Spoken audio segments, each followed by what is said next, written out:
let's go one more round, just so it's super clear. I'm forgetting about what is easy to get patients to do or what we can get compliance.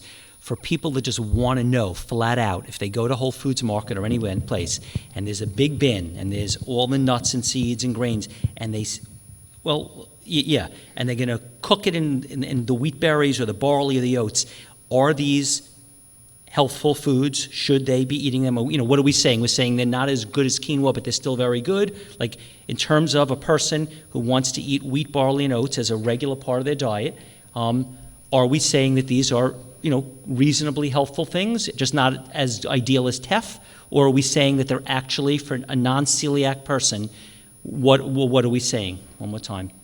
Well, it depends upon the individual. If it's a person coming from the Western diet, and this is a new introduction to them, it's so much better than what they've done. The answer is absolutely. They should eat all of that. They should avoid the roasted nuts there. We're not doing nuts yet, just the grains. Okay, the grains. And the reality is, next to the bin where the oats and the rye is teff and quinoa and amaranth, the same bins. So maybe it's the educational process. So we have to say to them, for instance, I tell people they all love oatmeal. Oatmeal sort of popular worldwide.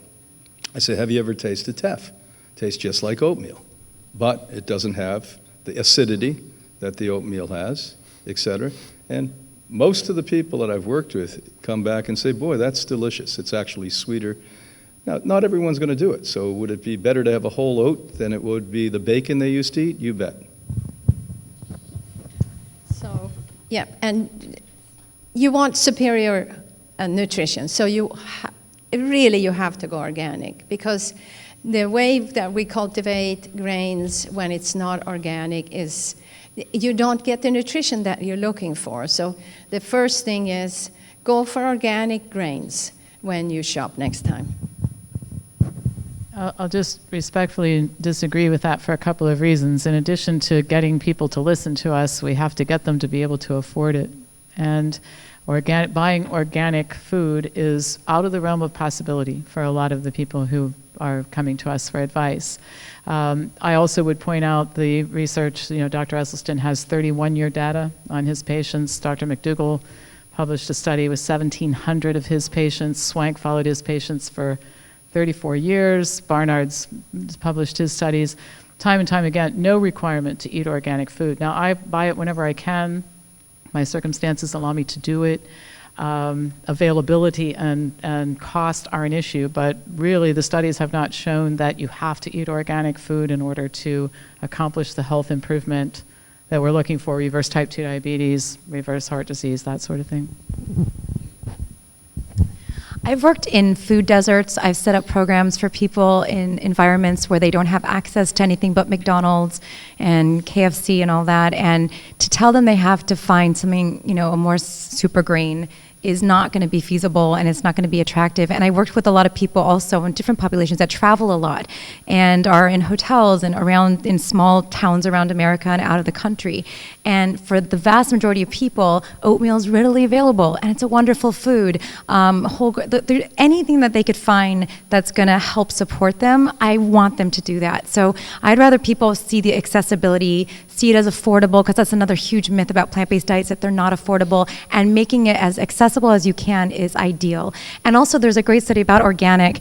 I forget who actually published it, but it was looking at the Dirty Dozen, and they compared increased risk of cancer versus cancer from the pesticides versus cancer from not eating them. One serving of fruit and one serving of vegetable extra a day can prevent 20,000 cases of cancer a year versus, I think it was 10 cases of toxicity from the pesticides. So the overarching message in all the information, all the studies you cited, and on and on and on, is it's more important that you eat more fruits and vegetables and not worry about it being organic necessarily. Yes, it's better, but it's not always available.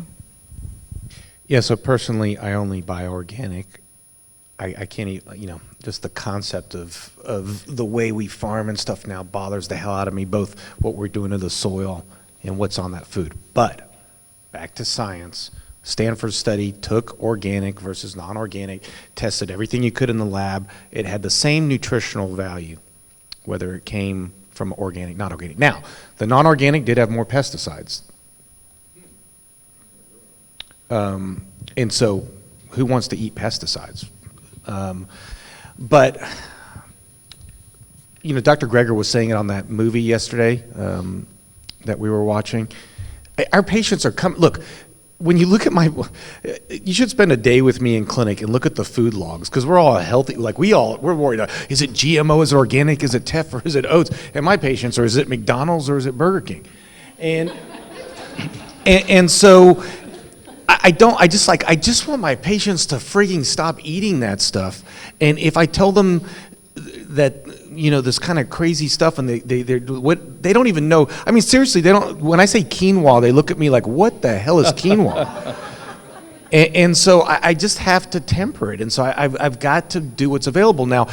In an ideal world, you know, you should be able to pull into 7-Eleven and get some teff and some grains and eat it up, and that would be fantastic. And we need to, in some world, we need to move towards that.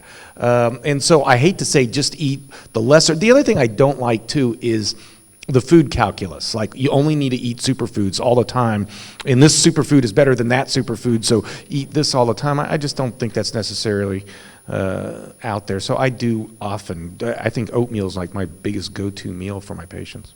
I just want to add one thing. We purists up here had dinner together before with all that not organic food from the cafe. Yes. And we still survived. We're here to talk to you. And the reason I'm saying that, it just goes to show you, everybody here at this table is ridiculously conscious of their health. We all are. And we care deeply about what happens to other people and their health. We are here at a resort, and we had, I don't know about the rest of you, we had 60 minutes to eat, so we went in the cafe, we made the best of the options, which was the salad bar, you know, and the fruit bowl, and that's the way it goes. We're all doing the best we can. So I think that we have to be careful we don't advise other people to adhere to rules that we can't even adhere to. We can't always eat organic. We couldn't do it today, and I've been eating the salad bar since Wednesday. I'm still alive. Yeah. And I was going to say one other thing too, and I can't remember what it was, but it was I can't stand the thing though. The pesticides and the farming still bother me though. I'm bothered by the studies that show that lactating females will have pesticides in them. I don't know. At one point, I want to make it easy on patients. On another point, I want to be an activist and say we need to do something against it. And so it leaves me split. Yeah, it is. Organic farming is growing, and local farming is growing. But what I'd really like to see, well, you guys saw that slide I put up earlier today, where, you know, the USDA tells us this is what we should eat, and then the funding is completely different, and that's what we got to change. Local farmers need to get some better food. To make some comments, Uncle Ben's Rice now has a quinoa mix that you can get in the poorest places in the United States. When I go in there to teach, this is something I point to. I made a conscious decision a number of decades ago not to eat anything but organic food. So I got in the car and drove 7 minutes away from here, and I got organic food and organic juice today. But every one of us have, you know, and I'm not saying it's always practical for people, because when I had a private practice like some of these people have up here, it was almost impossible. It was like I was a Martian talking to people and saying to people, hey, you know, you've got to eat raw food. They thought raw food was like uncooked meat. So I sympathize. I sympathize with what you're saying. I think we also, when we look at the science, what is very clear, and there's abundant amount of this, is that pesticides, fungicides, and herbicides harm the DNA and RNA structure. So you may not be the person who suffers eminently from your consumption, long-term bioaccumulation consumption of that, but your offspring does, and we're seeing that now. We don't have to wait another generation for this. We're already seeing this. And so I think, you know, I always have a hard time because I get up in the morning reading science, go to bed and do it 7 days a week. Science is cherry-picked. Who funds the studies are pretty much people that have vested interest. We looked at, you know, my colleagues that I go on lecture tours around the world, Esselstyn, Campbell, et cetera. We got, for instance, the Minister of the EU's Health to get on a plant-based diet. and basically help us put the first lifestyle medical school together, opened just this month in Europe.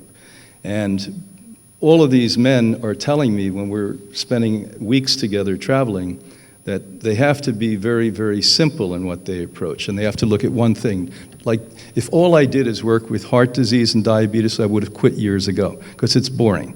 If you get on a plant-based diet, I don't care if it's organic or not organic, everyone's going to get better. I don't see type 2 diabetics not get better on plant-based diets, unless they eat the kind of plant-based diet I started on, a vegan junk food diet. And a vegan junk food diet, and so this is what you also stated, that when we looked at long-term study, other than the Oxford study, that had some platitudes of intelligence in it, we basically saw that they were looking at people who were moral vegans versus health vegans. Most vegans are on junk food diets, as far as I'm concerned, because once you cook a food, we know from the Dr. Williams' work and the work we've done for 6 decades, pretty much all the phytochemicals are gone. The vitamins are altered, so you're starving at some level. On a weekly basis, 52 weeks a year since 1956, when guests come in from the Western diet, because not everyone's on a vegan diet when they come to us, actually it's only about 32% have been eating a vegan diet for a minimum of 3 months. We have some long-term, that's 7% of the people that come to us. So they're coming from Western diets to us.